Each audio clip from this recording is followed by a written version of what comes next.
Wakati dunia ikijadili kinachoendelea Mashariki ya Kati, ndani ya Afrika, mwamba huyu hapa ameenda kwenye televisheni ya taifa na amefanya interview ambayo ametoa matamko kadhaa, na tamko kubwa zaidi ambalo limezua gumzo ni kwamba tusahau kuhusu demokrasi.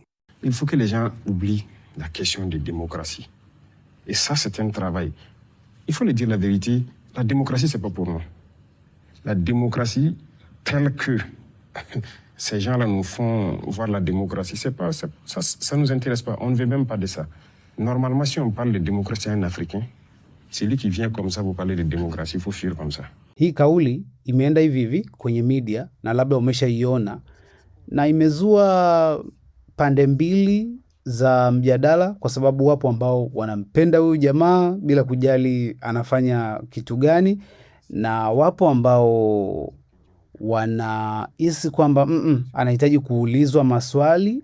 Sasa uzito wa hii kauli ya tusahau kuhusiana na demokrasia sio kwa sababu tu inaenda kinyume na nchi za magharibi, ila inaenda kinyume hata na maneno ya Bwana Traore mwenyewe Ibra. Na huyu ni binadamu, sio malaika, na historia imeshatuonyesha kwamba watu wengi wenye nia njema wameshafanya mambo mengi mabaya na magumu na mazito. Kwa hiyo nia njema pekee haitoshi. Kwa hiyo kwenye hii episode nataka nikupe mambo matatu. Kwanza tuielewe demokrasia by definition na meaning. Unajua kuna vile ambavyo demokrasia ni nini hasa, hiyo definition yake hasa ya asili ni nini, lakini kadri ambavyo maneno yanatumika sometimes huwa yanabadilishwa maana. Kwa hiyo kuna baadhi ya maneno ambayo hayamaanishi kile ambacho tunachokielewa. Jambo la pili, tutamwangalia Traore maneno yake versus matendo yake. Na la tatu, tutaangalia kinachoendelea sasa kwenye nchi hii ambayo ina histori fulani hivi nzito sana, lakini inahusiana na kijeshi pia, kwa sababu tukiriwind mkanda tunakuja kukutana na huyu brother Tom Sankara ambaye story yake pia iliacha majonzi makubwa. Yani ni mtu ambaye alionekana ana haki zote za kufanya maajabu, alafu kama ikazimwa hivi, na ilizimwa na rafiki yake by the way. So Burkina Faso na mambo mengi, na hapa nataka nikuletee kile kinachoendelea na huyu wanayemuita Thomas Sankara, mwingine aliyekuja kwenye mwili mwingine wa Blaza Ibra. Asante kwa kila ambaye unafuatilia hizi sessions. Jina langu ni Grayson Gideon. Huwa nakuambia kwamba geopolitics ni moja ya vitu ambavyo napenda kufuatilia, na nafurahi kwamba kuna watu ambao tunafanana interest. Kwa hiyo kama unapenda hiki ambacho unakiona, inachukua chini ya sekunde 3 kulike hii video na kubonyeza subscribe kwenye hii channel. Utakuwa umefanya kitu kikubwa sana, ni bure kabisa, utakuwa umenisapoti big time. So, kwanza kabisa tukianza na issue ya demokrasia, tunarudi kwenye hii episode yangu hapa ambayo niliwahi kuielezea, sijui kama uliangalia, utaitafuta, ambayo nilimrefer pia huyu profesa anaitwa Roy Casagranda. Huyu jamaa mfuatilie kama unataka kuielewa history deep, na alielezea jinsi ambavyo demokrasia ni ngumu kufanyika kwenye level kubwa ya nchi. Kwa hiyo demokrasia inafanyika kwenye vipande baadhi. Kwa mfano, issue ya kupata viongozi tunatumia formula ya demokrasia, lakini kwenye issue ya kuendesha uchumi hatutumii demokrasia. Sehemu kubwa ya mataifa yanatumia republic, jamhuri. Takuelezea. Iko hivi. Demokrasia ni ile hali ya watu wote kwenye eneo fulani kufanya maamuzi ya pamoja, kuamua kuhusiana na jambo fulani linalohusu jamii hiyo. Sasa wakati mataifa yakiwa ni familia chache ama koo ndogo ndogo, demokrasia ilikuwa inawezekana. Kama unavyosikia Ugiriki miaka hiyo, ni kwa sababu walikuwa wachache. Lakini namba inavyokuwa kubwa, demokrasia inashindikana, kwa sababu imagine tu Tanzania tukitaka kusaini mkataba lazima kura zipigwe kwamba kuna mkataba huu wa kuuziana madini, kura zipigwe. Tukitaka labda kuuza rasilimali fulani, kura inabidi zipigwe. Kwa hiyo namna ya jamii nzima ya Watanzania kuamua kila kitu kinachowahusu itakuwa ni ngumu. Na ndio maana ikaja hii version inayoitwa jamhuri, republic. A republic inatokana na a representation of public. Maana yake jamii inawakilishwa na mtu au kikundi fulani cha watu kufanya maamuzi kwa niaba yao. So tunatumia demokrasia kwenye uchaguzi tu, lakini demokrasia haiwezekani kwenye sehemu nyingine zote. Sijui umenielewa mpaka hapo? Kwa hiyo unavyosikia nchi ni ya kidemokrasia, hawazungumzii kila matendo ya nchi nzima kwa sababu demokrasia haiwezekani, ila wanazungumzia ule mchakato wa kupata viongozi wa nchi. So kuna watu ambao wakisikia demokrasia wanadhani mpaka kwenye biashara, kwamba wazungu wanataka tutumie demokrasia kwenye biashara, sijui demokrasia kwenye uchumi, labda demokrasia kwenye michezo, demokrasia kwenye ishu za jinsia. Hapana. Demokrasia inatumika eneo moja tu, namna ya kupata viongozi. Kwamba jamii yote kwa pamoja ishiriki moja kwa moja kupata viongozi ambao watakwenda kutumia ile formula ya republic, kwamba watawawakilisha. Hiyo ndo definition ya democracy na matumizi yake. Vyovyote ulivyokuwa unaielewa wewe kwa juu, hiyo ndo by meaning, vile ambavyo ukisikia democracy unaelewa which unaruhusiwa na huo uhuru. Lakini lengo la kukupa huo mwanga ni ili uelewe exactly ni nini ambacho Ibrahim Traore anakikataa. Anakataa mfumo wa kupata viongozi kupitia wananchi wote. Ile idea tu ya kwamba mbunge tuliye naye bungeni tumemchagua sisi wananchi, ndio kitu ambacho huyu bwana anakikataa.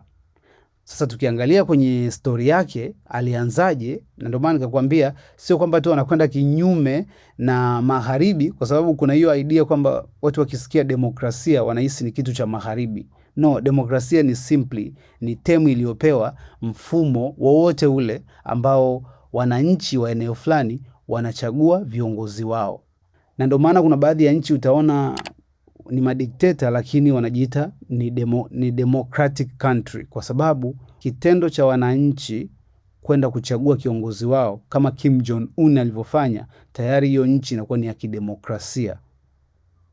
Sasa umelazimishwa au umeendaje, but that is what democracy is all about.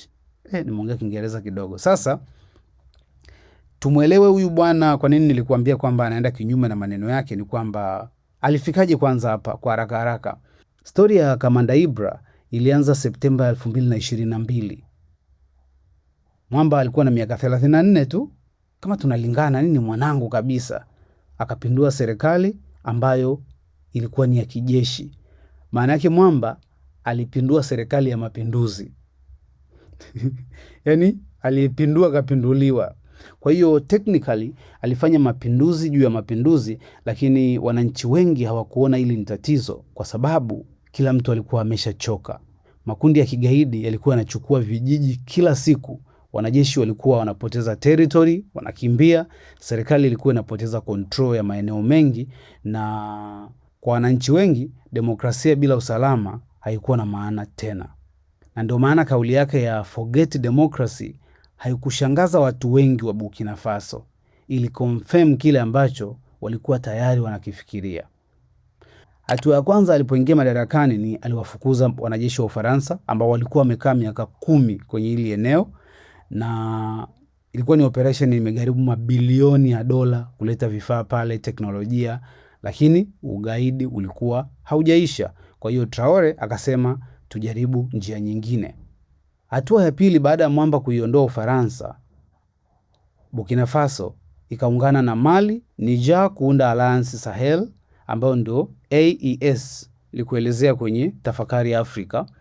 Huso muungano wa kijeshi ni political message. Message kwamba Sahel inataka kujisimamia yenyewe. Hajakaa vizuri.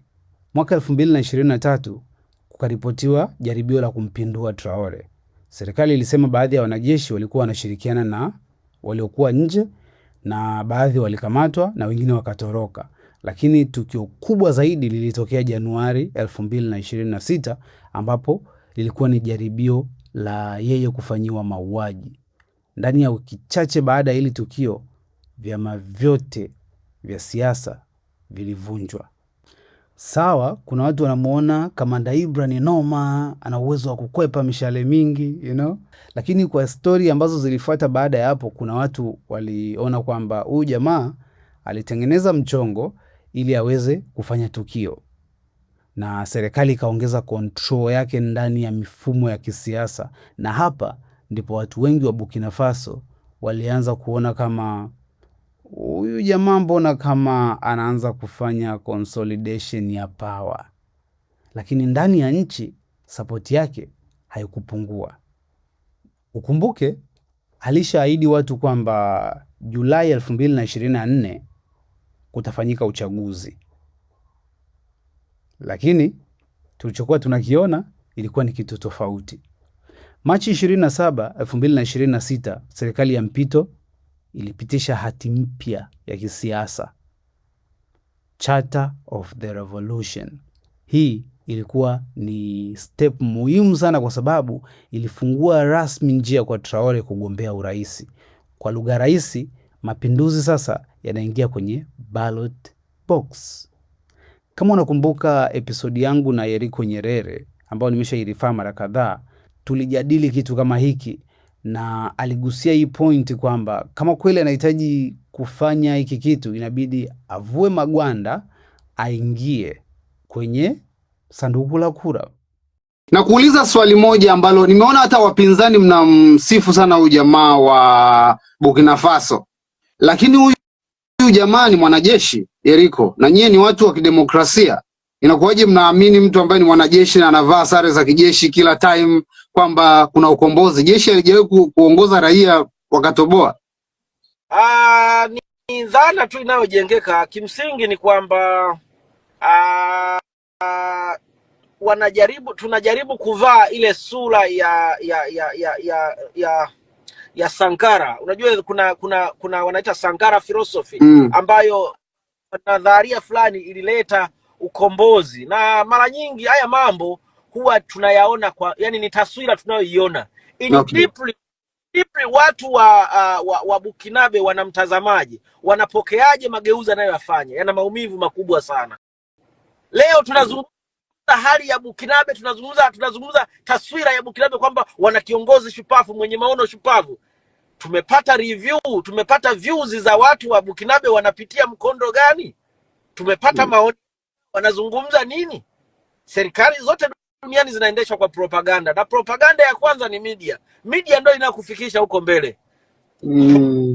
Kamuone Bukinabe anayeishi chini ya sarafu ya dola moja. Tukamuone anazungumza nini juu ya utawala huu. Kwa hiyo dhana zinaweza kujengwa kwamba anakuwa hivi, anakuwa vile, anakuwa hivi, anakuwa vile, lakini bado dhana inabaki kwamba demokrasia ni mchakato na utawala wa kiraia ndio demokrasia ya kwanza. I think kama kweli watamuona nafaa, atavua magwanda, ataingia kama raia na atatawala nchi kama walivyopita kina Goodluck Jonathan, akina Buhari na wengine. Lakini bado kuna swali linabaki kwamba hii ni transition au ni transformation ya mfumo mzima wa kisiasa. Traore hajajenga popularity yake kwa ideology tu, kwa maana ya itikadi alionayo, amejenga kwa sera. Kwa mfano, ameanza nationalization ya migodi ya dhahabu, kwa maana yote imekuwa ni mali ya serikali. Ameanzisha makampuni ya taifa ya dhahabu, na amesema wazi kwamba dhahabu ya Burkina Faso itajenga Burkina Faso, sio Swiss bank account. Kwenye issue ya dhahabu pale kwenye episode za nyuma nilikuambia kwamba Switzerland ni moja ya nchi inayonunua dhahabu za Afrika sana. Kwa hiyo hii kauli ya Blaza Ibra ilikuwa ni ya kulenga hawa jamaa. Lakini kuna UAE ambao hawasemwi, nilikwambia, lakini wapo Sudani zaidi wao. Sasa hii message ilihit Afrika nzima kwa sababu nchi nyingi za Afrika zina madini na hazioni faida yake. Kitu kingine, akaingia kwenye msosi. Siku moja kabla ya kupitishwa kwa huu mswada ambao umeleta haya yote aliyosema kwamba tusahau kuhusiana na demokrasia kwanza, alisema adui sio magaidi tu, adui pia ni mchele unaoingizwa kutoka nje wakati mazao yao yanaharibika mashambani. Hii ilikuwa ni statement ya strategic independence ambayo kama unakumbuka pia, kama unafuatilia maisha ya Thomas Sankara ambaye ndio kama Nyerere wao, alikuwa na hii strategy pia ya kuikomboa ile nchi kutoka kwenye issue ya msosi, kwa sababu nimekuambia iko Sahel. Sahel ni ukanda ambao ni jangwa la Sahara linapoanza kuishia, kwa hiyo bado ni maeneo makavu. Kwa hiyo kwa miaka mingi imekuwa dependent kwa chakula kinachotoka nje. Traore alikuwa anajaribu kuvunja huu utegemezi.